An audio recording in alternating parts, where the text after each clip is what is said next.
जय Jagannath welcome to deep insights. आज आम देखा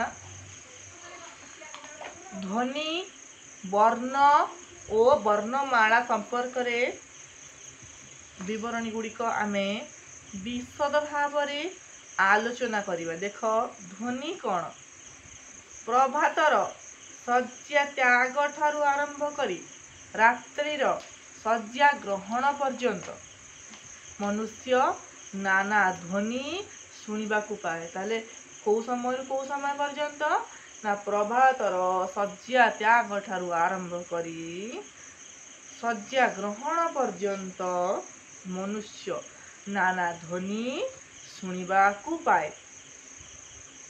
प्रकृति राज्य रे अहरह विभिन्न ध्वनि सृष्टि होइछि।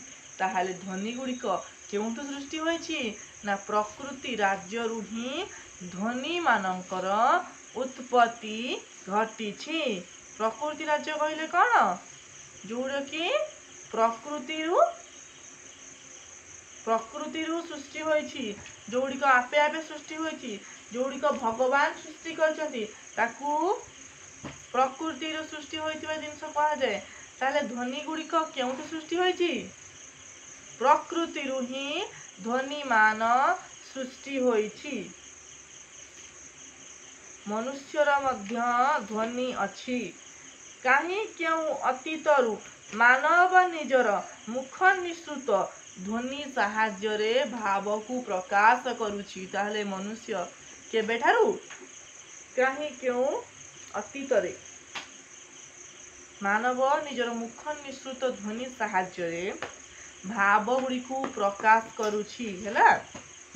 देख अन्य पशुपक्षी माने मध्य किछि किछि ध्वनि द्वारा भाव प्रकाश करନ୍ତି। देख पशुपक्षी माने संपूर्ण रूपे भाव प्रकाश करने को अक्षम हेले मध्य किछि किछि ध्वनि सिंह जेपरी जडी करे, जेभली कुकुर भो भो करे, कुकुड़ा जेपरी क क करे, पारा जेपरी घुमुर घुमुर करे, सेई भली किछि पशु माने किछि शब्द मान उच्चारण करी ध्वनि गुड़िक सृष्टि करी अछंती।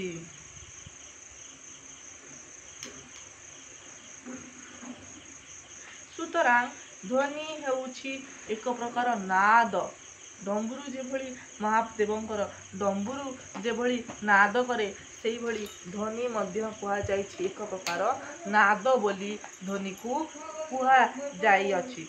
मनुष्यर मुख निसृत भाव प्रकाशक ध्वनि समूह हेउछि भाषा।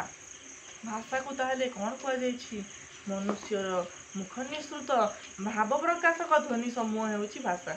भाव को मनर भाव को जहा पूर्ण रूपे परिप्रकाश करि पारे ताहाकू आमे ध्वनि समूह एवं ध्वनि समूह गुड़ी को मिसिकरी भाषा सृष्टि होती। भाषा मध्य भाव प्रकाशर प्रधान माध्यम।